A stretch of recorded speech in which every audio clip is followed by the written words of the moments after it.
Hey, what is going on, guys? Rudelanel here, come back at you with another batch tutorial. Alright, now, in the last video, what we did was we actually sort of built our own global function tool. And it was really awesome, trust me. Now, this function, or this little program that we put together, would allow us to create a string, and while we were creating the string, it would actually strip all of the quotation marks that we had built it with. Because normally, we would, in any other programming language like Python, C++, PHP, Java, we would create a string with these two quotation marks, and that would mean that hey, this is a string. This is the text data type that we want to be working with. But in Batch, it's so weakly typed for its typesetting and that sort of thing. If you were to try and create that if you were to try and create a string with quotation marks around it and you were to try and display it or like echo it out, it would actually display those quotation marks with you. With it, anyway. So, it was a little strange. We wanted to be able to get rid of that, and especially every time we created a string, I didn't want to have to type out that same function or for loop that we had been using over and over and over again for every variable that we create. So we built our own sort of like create string function, and we set it up in our path so we can use it wherever we are, and it's really convenient and that sort of thing. But we have a little bit more power with this. We can do more with it, because there's a little bit of something interesting that we need to know if we're going to be continuing to work with strings. Now, if we're going to work with strings to create our own functions to manipulate them, we need to know a crucial bit of information about that string. Because let's say we don't know what the string actually contains. Normally, when we as the programmer create strings, okay, we know what's in the string. But what if we're allowing the user to input some information? What if we're getting info from the user? We don't exactly know what they will be typing in. So, we need to know how long the string is, because for us to be able to process it, we can count through the string. We can sort of get position by position with a substring that we know about, but we need to know where to stop. So we need to know the length of the string, where to end. Now, Bash doesn't have its own like built-in function for this. We have to put it together and build it all by ourselves. Now, we can do this though, it is possible, except it's really, really ugly. It's kind of gross. It works with some file handling, some temporary files that we're never going to need ever again. It works with some redirection, and it does a little bit of looping and some creepy standard notation. So I want to show you guys how we can work with this though. But before I do, I want to show you guys how we can integrate this into our create script sort of thing that we've been working with. Our create string, sorry. Because once we create the string length, we always want to know what that string length is no matter what. So we're going to input it and like import it and put it inside of our create string script that we have so far, so we'll always know where things are whenever we create a new string.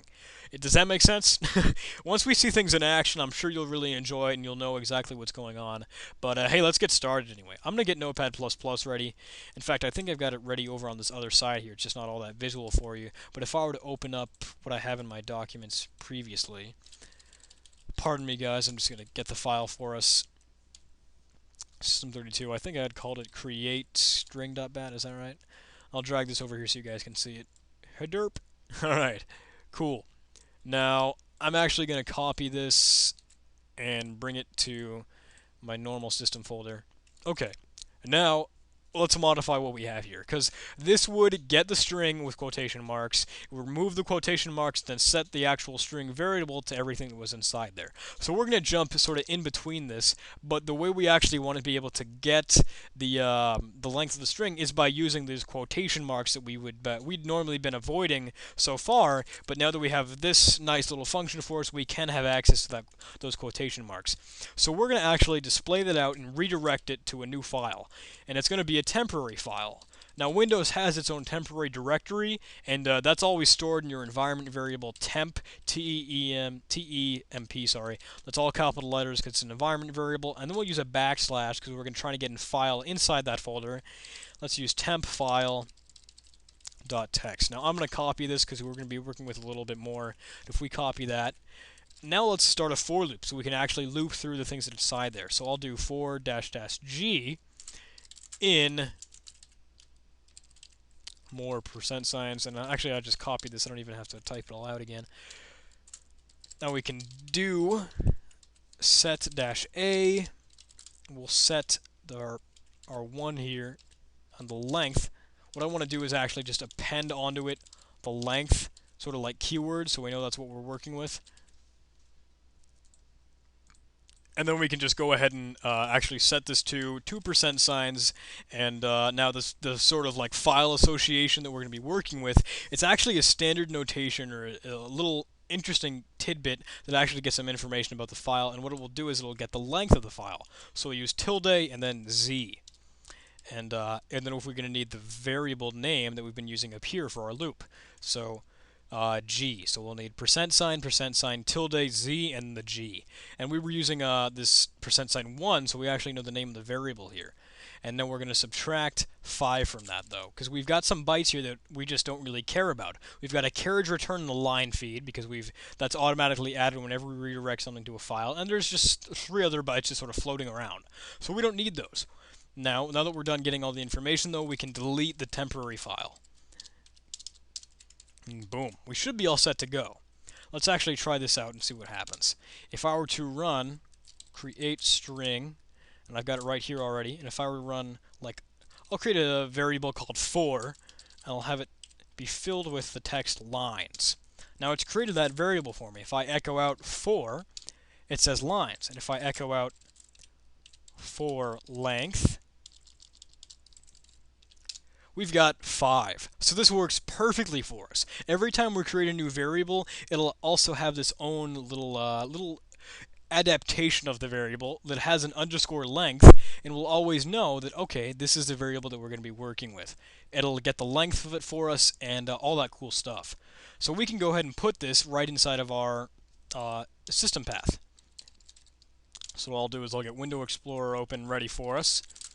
I'm going to move to my own file here, and I think I'd called it create string. You can see I had tried a whole lot of these because I really wanted to make this perfect for you guys, and it's pretty handy. Now if I just paste this right in, I'll overwrite whatever's there, because I think I did try a couple more times. And now if I change directory to my desktop, I'll bring a new command line down. So to my desktop, let's create a string. And I think I'll just fill this with a lot of text, like, this is a lot of text. How about that? So now if I echo out string, we've got this is a lot of text, and we can echo out string length. Check it out, guys. 21. Boom. It gets the length of it and everything for us. So let's see how we can actually use this in our own script. If I create a new script here, I'll create something new first of all. Overwrite script.bat. Perfect. We can just go ahead and do that. Add echo off. Let's build ourselves a typical script.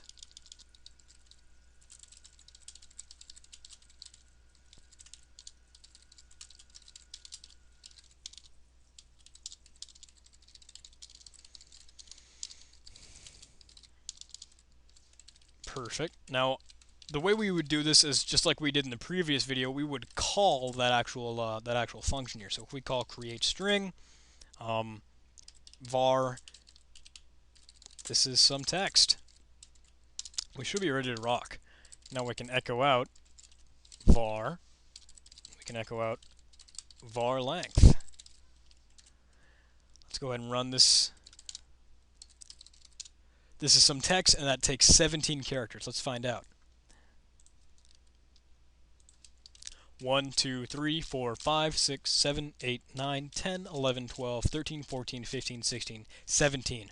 Perfect. This works flawlessly, guys. I hope you enjoyed this video. This should make things very easy for us later on. And, I'll see you guys in the next tutorial. Bye.